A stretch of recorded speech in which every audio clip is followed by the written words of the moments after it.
time of war. I was a man of great humor, brought the great sadness of the deaths of over 623,000 Americans.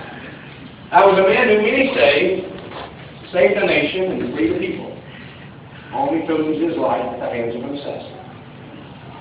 But I will probably always be remembered for delivering a very short speech at a cemetery in Gettysburg, Pennsylvania.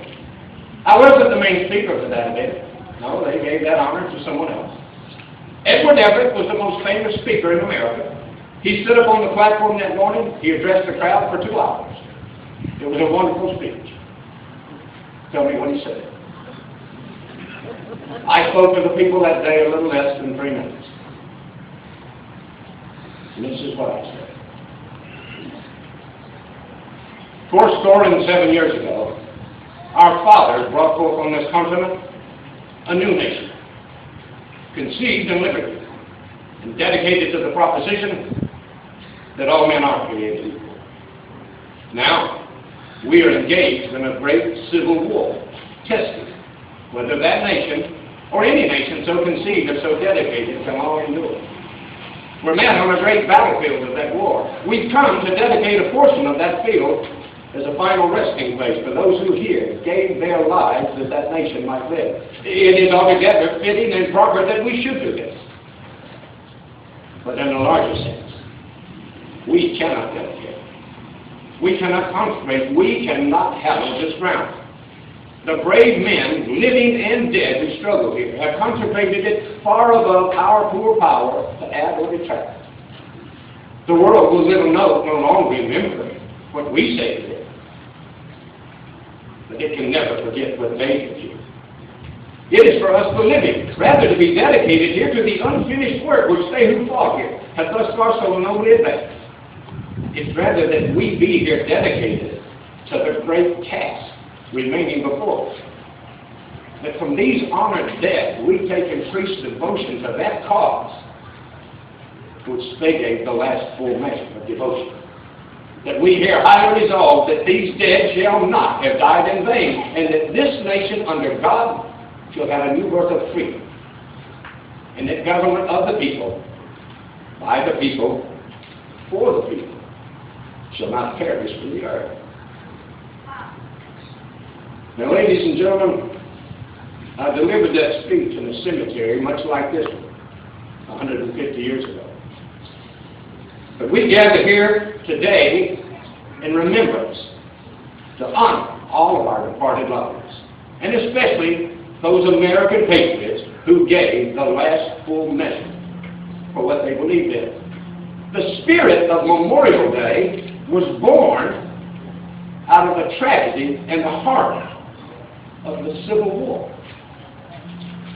Many of the soldiers who died in that terrible war were buried far, far from their homes and far from their families and friends. It was that profound sight that moved some widows of Confederate soldiers on April the 26th, 1866, in Columbus, Mississippi. They were there to put flowers on the graves of their dead Confederate soldiers.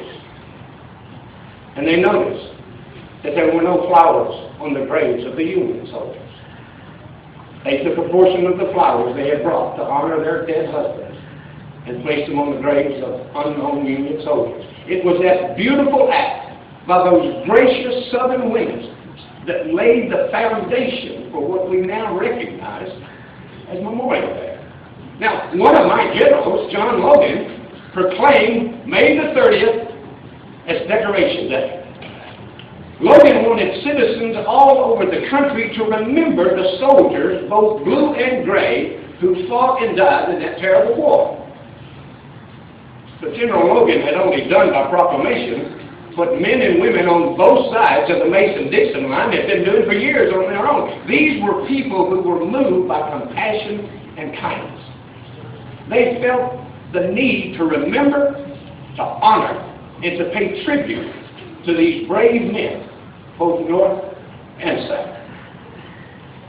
And even though Memorial Day still has some sadness for us, Memorial Day is not a day of grief. It is a day of of celebration, of hope, of peace, of freedom, and of the prosperity which will forever shine bright on this nation of ours. Our departed comrades would not have us focus on the dark days of wars long past. No. They would have us focus on the hopeful future of tomorrow. They would want us to recommit ourselves to those ideals which our founding fathers gave us. So, today we pause to remember and appreciate the blessings of freedom and liberty for which those men gave their lives to preserve. No, Memorial Day is not a day of sorrow, but it's rather a time of solemn reflection. It's a time to cherish what unites us as a nation. A time to recognize that the mortar which holds our society together was drenched in the blood and tears of people who fought in those terrible wars. And we can never repay the debt that we owe.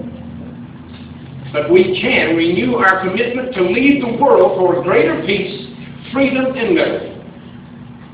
On Memorial Day is many things, but most of all, it's a day for not forgetting. May we never, ever forget. And may God bless us all, and may God truly bless the United States of America. Amen.